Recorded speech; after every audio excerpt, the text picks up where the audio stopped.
All right, ladies and gents, welcome back to the channel. Thanks for tuning in. And once again, shout out to the Asian Conundrum as we're reviewing their content once more. Um, you know, at first, we thought that, in China and with the dowries and bride fees and all that, that people weren't really worried about body counts, but now they are. If the families are requesting these large bride prices, they're like, why should we pay this much money for a woman that's not a virgin? And it kind of sounds kind of westernized, don't it? But back here in the West, we don't pay dowry fees, but let alone we marry ran through women as well. Let's see what they're talking about. An increasing number of men now request premarital medical checkups from their partners. Many women have reacted strongly to this demand, with some becoming emotionally distraught, viewing it as tearing away a woman's last veil of privacy. Male netizens counter, if demanding six-figure bride prices isn't considered excessive, why is a routine health screening causing outrage? Traditional marriages emphasized purity and virtue. If we're reviving old customs, shouldn't health accountability come before financial demands? Fair's fair. Statistics reveal shifting norms. China's premarital checkup rate has surged from 2.7% in 2004 to 62.4% today. What? Oh yeah, things are changing for sure. And I was 20 years ago. Okay, 21 years to be petty, but you see what's happening now. Because a lot of men are going into marriages with a blindfold on. They don't know what they're getting themselves into until they get into it. And then they realize, oh shit, this girl has all these problems that I didn't know about. If only I would have asked these questions previously before getting married. But I mean, what can you do? You're not going to find out everything, or are you?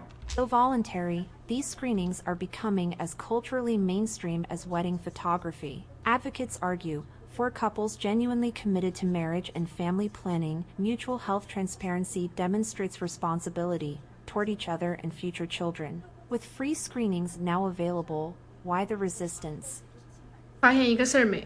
如果一个男生他是单身的话，他只要不搞那些乱七八糟的事儿。I've noticed something. If a single man avoids getting involved in all sorts of risky behavior, most of his debt typically comes from his mortgage. In fact, for most men, debt is largely associated with starting a family. However, there's a new trend where the proportion of debt held by women is rapidly surpassing that of men.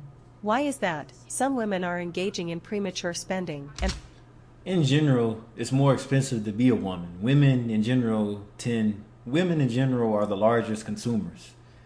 That's worldwide, not just in China, not just in America, but they have to keep up with their beauty as they tend to age quicker than men the same age. A 35-year-old woman is most likely going to look older than a 35-year-old man. So, depending on the lifestyle too, if it's a lot of drinking and partying, then yeah, that's going to age the hell out of you because all that alcohol and drugs and everything, it dehydrates your skin and you start looking like that. I forgot that character on Fantastic Four. To all the American people watching this, to the 35. See, here's the thing. Most of my videos are for people 35 plus. If you're under 35, you're probably too young for my videos because you won't know half the things that I'm talking about when I mention them from the 80s and 90s. But anyway, let's continue. pursuing a high material lifestyle. Unlike men, whose debt is usually tied to family building, women's debt is more often driven by personal desires. So, what's the solution? They're turning to marriage to resolve their financial burdens. This is the reason behind the rise of so-called gold-digging women. By demanding a substantial bride price from the groom, they can quickly cover their debt gaps. If you're not thoroughly familiar with your partner's background, it's essential to perform both a credit check and a premarital health inspection. Damn. So basically, you getting married to the police. You got to know all that. And see, like I said, a lot of guys are going into marriages with a blindfold. They're going into marriages blind, not knowing that she had a spending problem, she had health issues that she didn't address, and basically the guy's gonna feel set up and like, damn, she set me up. Now she's about to take all my money too. It's your fault. That's why it's important to have these conversations before you sign on the dotted line. 你要28万彩礼是吧？可以，我要求做婚检，做亲子鉴定。 If you're demanding a 280,000 yuan bride price, then I have the right to request a premarital health screening and paternity test. These are reasonable safeguards for me, don't you think? What kind of decent man would make such outrageous demands? Are you saying a man shouldn't even have the right to know if his bride is chaste or if their child is biologically his? Are those basic assurances too much to ask? You're being ridiculous. Clearly you're not serious about this relationship. So my refusal to blindly follow your demands makes me insincere? Women claim exorbitant bride prices as security, yet when men seek equivalent verification through medical checks, suddenly that's unreasonable? If a man's family can't even handle a 300,000 yuan bride price, doesn't that just prove how useless both the man and his parents are? Woo! This girl's fiery right here. Somebody need to calm this girl down. Because she was going off. It was funny at the same time, but she's full of insults. Poor girl. If a man were truly exceptional, plenty of women would be lining up to marry him even without a dowry. I completely stand by this statement. The reality is, many men are not just poor, they're also ignorant. Okay, if you know that most men are poor, why do you get mad saying that you can't find anybody because they don't work up to your requirements? Because in general, most women have ridiculous standards for men to begin with. So, and then they're upset because they can't find the man of their dreams, which we've all know that most women find their perfect partner around the time that they're 30. And then the next thing you know, they're 35, they're 40. They're still single because they didn't want that man because he didn't have enough money. But mind you, they could have started something together and made enough money. But most women don't think like that because they want a made man to just sweep them off of their feet. They want to live this soft life to where they want to do the bare minimum in the marriage. And that's what the modern woman is now. They want to do the most minimum as possible.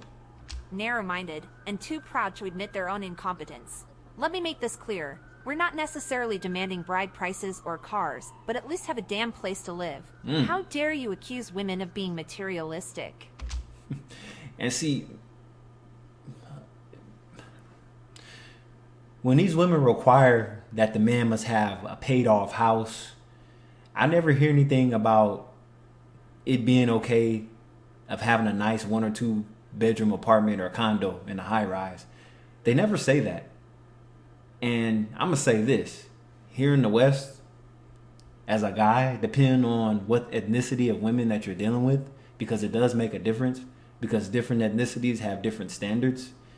And most ethnicities outside the black community don't do the struggle of things. So as a man, a colored man that's dealing with Caucasian women that grew up in, let's say, the suburbs. So she was always used to her families having properties and homes and everything in nice neighborhoods. So if she happens to meet a guy that lives in an apartment in the city, if you deal with that woman long enough, she's going to want to live in a house and have dogs and all that. So if you're a person that's going to just try to live in an apartment your whole life, you're not going to have that woman that long.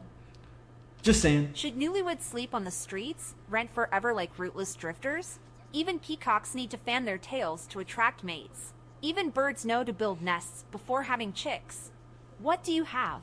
You come empty-handed, clapping your bare hands, whining about women being money-obsessed. Why even think about marriage? Why look for a wife? Just stay single. Stop using gold digger accusations to cover up your poverty, incompetence, utter worthlessness. The most ridiculous part?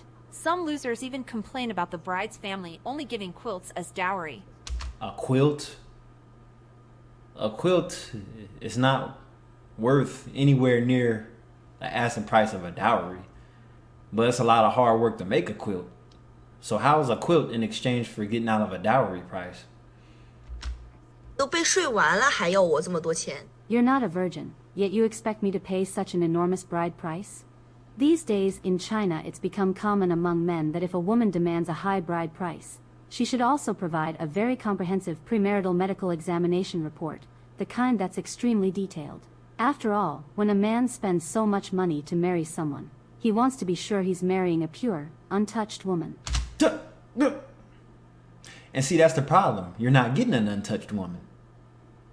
I'm not saying it's impossible, but it's rare for most guys to get an untouched woman. If anything, most men end up marrying women that have had some kind of past, whether it was sex work, a lot of hookups and college parties and all that, the campus blowjob queen, sucked off the whole team in the locker room, shit like that. They all have these pasts, and you're just gonna have to accept it and charge it to the game. I mean, most people want to find out what they know they can't stomach. They ask questions that they know they don't want to know the answer to, and then when they get it, they feel a certain type of way. They want to get mad. They break up with the woman. They want to get divorced. Recently, there was a story. There was a guy. It was a Chinese couple. He found out that his wife used to be a sex worker, and they ended up getting divorced. And I'm like, okay, that was her past. I've worked as a matchmaker in Yantai for a long time, and many men say they're willing to shell out for the bride price, but only if the woman is truly worth it. I can't justify spending so much on someone who has been with many others. It just wouldn't sit right with me. In their view, a woman who receives a hefty bride price must, by definition, be completely clean. Can you accept if the man doesn't give a bride price? Not giving a bride price is acceptable as Oh. long as he provides a house. Now that's deal or no deal right there. That's fair to me. Or is it? The thing is, most guys don't have their own houses, paid off houses. A lot of guys that have these houses still owe on the mortgages, but these women want the mortgages paid off. So before these women even move with these guys, they have to be debt free basically. But I'm like, okay, I meet all your requirements, but does that mean I have to sell or rent my house out and then we go into another one and start the debt over all over again? Like, what's the deal here? Nothing's ever clear. The focus is on what the man has. But what the man has doesn't necessarily have anything to do with what he can provide. So I have this paid off car, which they never say what kind of car they expect him to have. They're not talking about a Honda Accord, a paid off Honda Accord, or a Toyota Camry. That's basic everyday protection. Transportation. So we all know that these women want guys that are driving around in Beamers. Can you accept a man not offering a bride price? No, I can't accept that. Why? Because it's an essential tradition. I see it as a gesture of sincerity. Offering a bride price shows the man values the relationship more. I believe the betrothal gift demonstrates the man's commitment. The larger the bride price, the more sincere his intentions appear. Can you accept a man not giving a bride price? I wouldn't accept it. To me, the bride price represents respect and provides security for my future.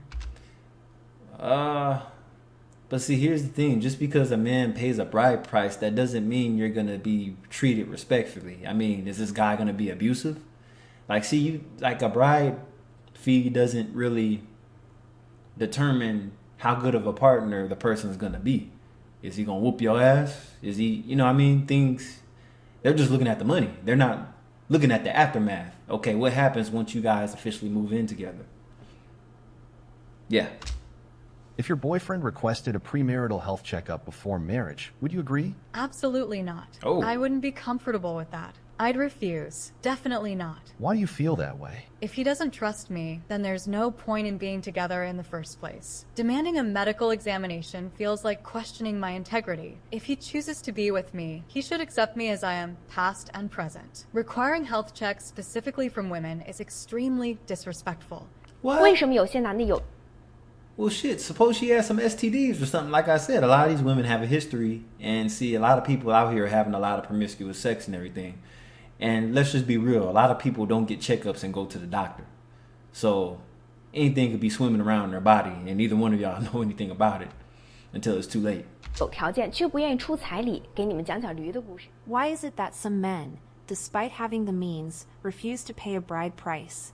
Let me illustrate this with a story about a donkey. Once upon a time in America, the law stated that only individuals with a net worth of at least $60 had the right to vote. Benjamin Franklin disagreed strongly with this regulation. He remarked, "If I own a donkey worth exactly $60, then I have the right to vote. But if that donkey dies on the eve of the election, then I lose that right. So really, who is entitled to vote, the donkey or me?" Now, consider using this story as an analogy for the bride price debate. Imagine that you've been in a happy relationship only to have your prospective partner suddenly be required to provide a donkey, a bride price, right before the wedding. And this is where we're going to stop right here because, I mean, I feel what she's saying, but understand back in the day in America, we had something similar to a bride price too. It was in exchange for like farm animals, land.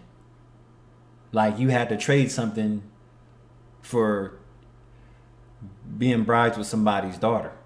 Like you had to have something to give to the family. So it's kind of similar to a bride price or a dowry.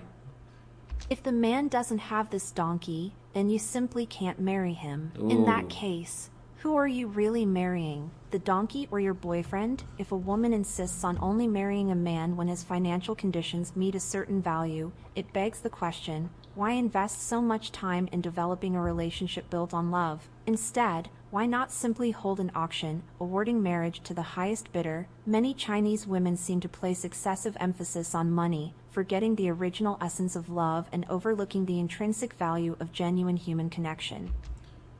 But see, when it comes to marriage, it's more of a business. So that's why they're looking at it towards money. I mean, it shouldn't be about money, but it is. I mean, nobody wants to be married to somebody that's broke, right? I mean, here in America, everything is so expensive, just like it is over there in China.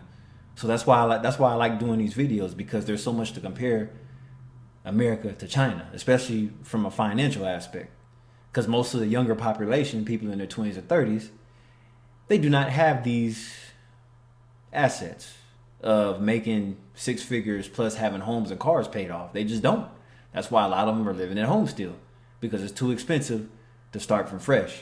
But then again, you have a small percentage of trust fund babies to where they don't even have to have a regular job to earn some income, because their parents set them up properly. They have investments, stocks, crypto, whatever else. But the average person just doesn't have that. 杭州相亲角，男方要求女方做婚检，女方和一群丈母娘们立马就散了。 At a matchmaking event in Hangzhou, China, a man insisted that his potential spouse undergo a premarital medical checkup. The woman and a group of mothers of brides immediately dispersed. Oh. Some young women even stormed off in tears. Is a simple health screening really so terrifying? Well, some people expect things. They don't, I mean, see, the doctors don't know everything, but they could pretty much tell you. I'll tell you this, they're called practitioners. Physicians are actually practitioners because they can't 100% guarantee an outcome, but they are pretty good when it comes to preventative care. It's just that they can't predict how long you really have to live, depending on what's going on with you. But the key is preventative care. So if they tell you you're at risk for developing a certain illness, they could tell you that you need to get on it in time to prolong your life. So that's the positive thing about physicians, practitioners, doctors. Yeah. What are you trying to hide? Objectively speaking, premarital checkups are both necessary and routine. They protect both partners and future generations, right? One young man told his match, "I'll meet all your demands, the car, apartment, and bride price. But the medical screening is non-negotiable virginity isn't my requirement. Just that your GPA metrics shouldn't be too alarming." Confused, the woman asked, "What's GPA?" The man clarified, G equals gravidity, pregnancies, P equals parity, live births, A equals abortions. Ah, now I know why they want the health screening and everything. They want to see how many abortions and everything they had. I wasn't even thinking about the abortions, but that pretty much reveals what she was doing. I mean, this chick don't look bad. She looks like she more on the hefty side. She might need a brother in her life, because it looks like, I'm pretty sure a lot of Chinese guys will turn this woman down. But this brother ain't gonna turn her down, because she about a 5 or 6 girl next door. Might put her in my rotation. Yeah, she qualifies. Somebody put her Instagram information or something in my inbox in the comment section. I appreciate it. Thank you. I'd like to add her to my lineup. Appreciate it. Hearing this, the woman left indignantly. The man later rationalized. If you're investing a small fortune in a car, wouldn't you demand a full inspection report, factory original condition, engine overhaul history, odometer tampering? Is it pre-owned, modified, flood damaged, or a salvage vehicle? That's reasonable due diligence. Is she really a woman? Did she used to be a man? Oh my God, this is crazy. And I'm assuming that during the inspection, after the bride price or the proof that I could provide as a provider and bring to a family. Oh my God, whatever. Not that secondhand cars are unacceptable, but pricing should reflect actual condition. And no one wants to be a fool paying premium for disguised lemons. Bride prices have long been a traditional symbol of respect, security, and commitment in Chinese culture. I feel like Americans are gonna get ideas. We gonna start requiring dowry prices. This ain't gonna fly too well in the black community because most people in the black community want everything for free. But that's for another video. Historically, these payments were meant to acknowledge the value of the bride and to compensate her family for the loss of her labor and companionship. However, in today's China, the sums involved have escalated to such high levels that many men find themselves financially strained before the marriage even begins. For some, the demands now include six-figure payments, alongside expectations for additional investments such as cars, apartments, and other material assets. Critics argue that these exorbitant demands transform marriage into a mere financial transaction rather than a union based on love and mutual respect. One perspective questions, if a man's family can't even afford a 300,000 yuan bride price, does that not reflect the inadequacy of his economic foundation? This sentiment is increasingly common, as many young men voice concerns that the focus on money overshadows the personal and emotional dimensions of marriage. So basically, a lot of y'all just not gonna get married. That's what it sounds like. These women will find what they want in Caucasian men. I hate to say it, but yeah, these women are gonna have to go to America if they require so much to marry into their family. So basically, they don't want to marry into no poor family, which is understandable, but it's not all about money. I mean, money is just a tool to buy convenience, but usually people with money treat people like shit. Let's just be real. If they're not treating you like shit, they're trying to control everybody with their money. Some even go as far as to suggest that the entire system is outdated, an anachronism that no longer fits the aspirations of modern individuals. That in response to the financial pressures of bride prices, an increasing number of Chinese men are demanding greater health transparency before entering into marriage. Premarital medical checkups, once a relatively rare practice, have now become commonplace, rising from a 2.7% participation rate in 2004 to an astonishing 62.4% today. And that's pretty fair because, like I said, a lot of people don't go to the doctor, so... These checkups are seen by many men as a necessary due diligence measure. If a substantial financial investment is being made to secure a future together, shouldn't both partners be equally committed to ensuring that no hidden issues, be they health-related or otherwise, could jeopardize that future? For some men, the demand goes further. They insist on comprehensive premarital health reports that include detailed records, and even proof of virginity.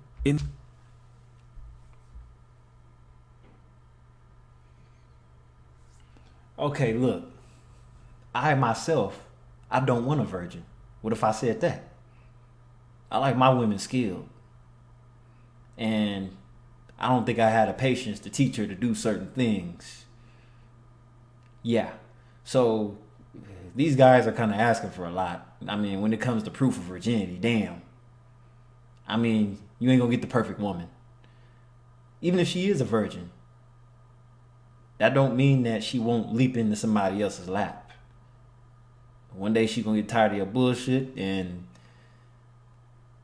she's gonna complain to another guy. The other guy's gonna take advantage of her emotions. Things happen. Yeah. So, good luck with that. In their view, these requirements are analogous to inspecting a high-value vehicle before purchase. If you are investing heavily, you must ensure that every detail is in perfect condition, they argue. However, many women find this line of reasoning dehumanizing and reductive. They feel that equating a person's worth with a medical report or a virginity test reduces complex human relationships to mere financial or technical transactions. The issue of virginity introduces a stark double standard into the debate.